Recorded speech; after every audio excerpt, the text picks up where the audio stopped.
Managing your finances has become even more critical as 2022 progresses. Let's face it, inflation, loss of purchasing power of the dollar, and rapidly increasing prices on goods and services make having the right approach to your finances one of the most important things you should be focusing on this year. Hey, and welcome back to the channel. Today we're going to tell you about the top 7 ways in which you can achieve financial health in 2022. So if this sounds like something you're interested in, make sure to hit that like button and subscribe to the channel to get smarter about your personal finances. Without further ado, let's hop into it.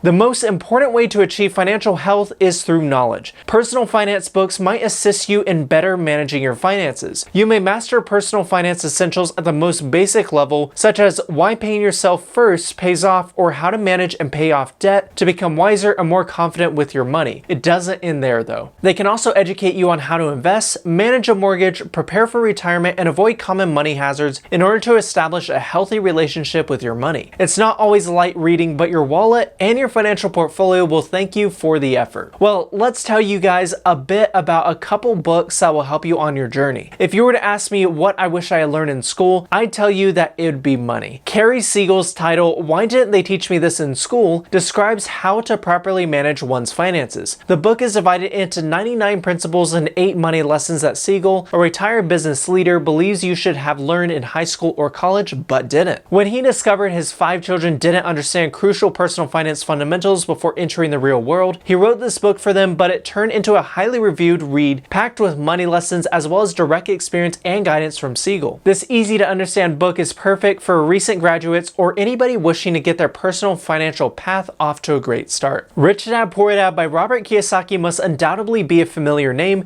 but there's a reason it's been around for more than 2 decades. Kiyosaki discusses what he learned growing up from his father and his friend's father, the latter of whom is a rich dad in the title, in one of the most popular personal finance books of all time. These topics include how to grow rich without making a lot of money, assets and liabilities, and why schools won't teach your children what they need to know about personal finance. The author provides an update on all things money, the economy, and investments in this 20th anniversary edition. Who doesn't aspire to be a multimillionaire? The New York Times, USA Today, Bloomberg Businessweek, and Wall Street Journal's business bestseller, The Automatic Millionaire by David Bach, teaches you how to achieve precisely that. The book begins with the account of a couple who jointly earns $55,000 per year and how they obtain their financial goals from that. Ever considered owning 2 houses, paying for your children's college educations, and retiring at 55 with a $1 million retirement fund? What's the secret? Creating a financial system that not only pays you first, but also that pays you automatically is what this book details. Now, knowledge is important, but you also need to take action with that knowledge. So today we're going to talk about your investment options. Have you guys heard the term Roth IRA? A Roth IRA, like a standard IRA, is a type of individual retirement account. Both forms of IRAs aim to generate wealth for retirement by investing in stocks, bonds, and other assets. You may withdraw cash tax-free from a Roth IRA after 59 and a half, but you can only contribute post-tax money. Well, if you have opened a Roth IRA, then you have already laid the foundation for one of the most important parts of your life, that is putting money away for your retirement. However, establishing a Roth IRA is simply the first step towards a successful retirement plan. To get the most out of it, you should concentrate on increasing your donations. If you're under 50 in 2022, you can contribute up to $6,000 yearly. You may put in an additional $1,000 if you're 50 or older for a total of $7,000. You can't be sure that you'll be able to contribute to a Roth IRA in the future. Congress may explore increasing the yearly income restrictions and other modifications, such as limiting who may convert a tax-deferred retirement account to a Roth IRA. Also, there's an added benefit of not worrying about paying taxes on both the gains you have made in your Roth IRA, as well as when you cash it out after 59 and a half. Once you've figured out your own financial strategy, you may need to tweak it if you're in a committed relationship. Now, I know it's tempting to avoid discussing money in your relationship for a variety of reasons. It's unpleasant, you and your partner may disagree about the role money should play in your life, you have different financial objectives, or your spending patterns and saving patterns just simply don't line up. It might be challenging to put your 2 different money attitudes together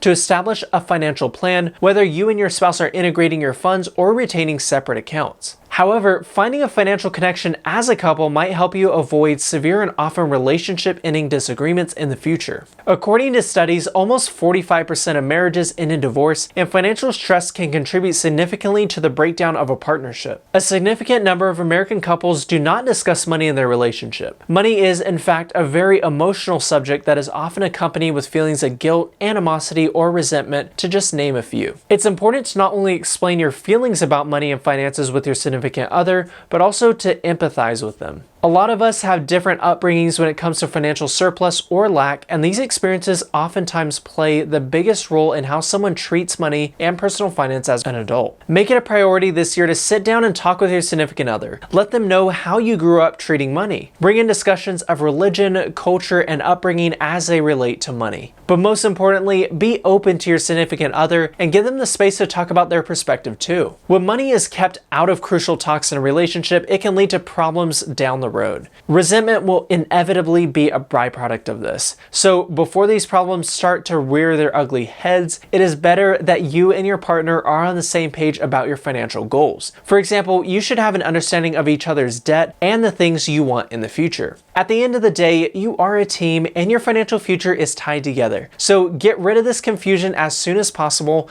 Oh, and there are also some benefits when you file your income tax jointly. So take this as me empowering you to have that talk with your partner.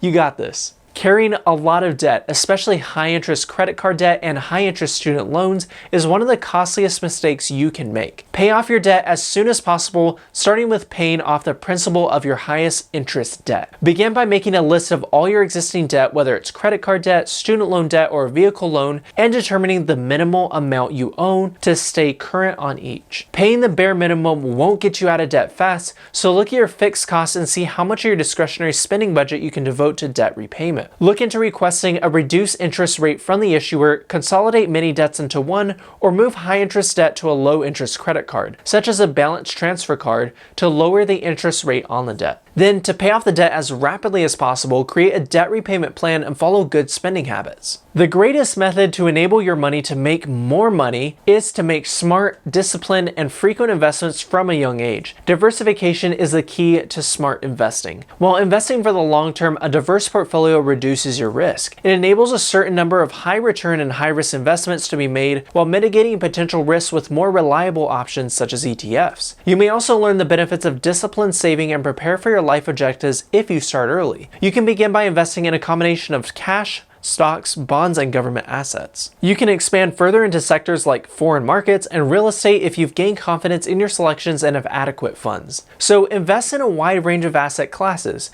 You could, for example, invest some of your money in stocks and the rest in bonds. You can also invest in many types of subclasses of a single asset class. Maybe even invest in precious metals like silver. When investing in stocks, for example, you may choose from the big cap, small cap, growth value, local, foreign, and so on. Invest in a variety of markets. Let's imagine you want to put a lot of money into technology when it comes to stocks. That's fantastic, but you should offset it with investments in other industries like healthcare or manufacturing. When it comes to bonds, you may wish to diversify your holdings by investing in a method that allows you to own bonds from a variety of issuers with varying maturity dates. Another great option for investment is gold. Although the price won't increase drastically overnight, it will be a great hedge against inflation. Let's face it, receiving emails about all the newest products makes it hard to control your spending. After all, you receive attractive deals and discounts. Well, let me tell you that all of this is keeping you from living a financially healthy life if you overspend as a result. So the first thing you need to do is to unsubscribe from all such lists to keep your money in your account rather in the hands of other businesses. Now, the clearest way to get off a list is to use the built-in unsubscribe option. That link is generally buried at the bottom of the message in tiny font or made to look like it's not even a link. So look carefully and click on it. Now, I hear from some Gmail users that the service makes it even easier for you. They add their own unsubscribe link at the top of the message directly next to the sender's email address if it sees a valid unsubscribe link in a message. It even takes the place of the spam symbol on the toolbar on occasion. When you click it, a large unsubscribe button appears. If you're having trouble managing your money, you should make a budget. This is a plan on how you spend your money each month based on how much you regularly earn and spend. Your finest weapon for changing your financial future is a budget. To determine your discretionary spending, first write down your income and all of your costs, then deduct your expenses from the income. Set up a budget at the beginning of each month to allocate how discretionary money is spent. Track your expenditures during the month and assess if you adhere to the budget at the end of the month. If you spend more than you earned, you may balance your budget by eliminating needless expenses and, if feasible, increasing your earnings. Start living within your means the next month by implementing the updated budget. So in the end, we would just like to say that your finances and what is important to you will vary. It takes time to achieve financial stability. To gradually work your way toward a total picture of wellness, you must take consistent, intentional steps towards your financial goals. Everyone's circumstance is unique, and only you can choose which recommendations will work best for you and help you to achieve your financial objectives in your particular scenario. So are you ready to begin your journey to financial health? So those are my 7 tips to achieving greater financial health in 2022. If you watched it this far, I know that you're committed to bettering your finances, and I applaud you for that. Hey, if you got any value out of this video, please share this with friends, family, and coworkers. Oh, and don't forget to like this video and subscribe to the channel if you haven't done so yet. It really helps me bring more content like this to you. Anyways, I can't wait to see you all in next week's video. Peace.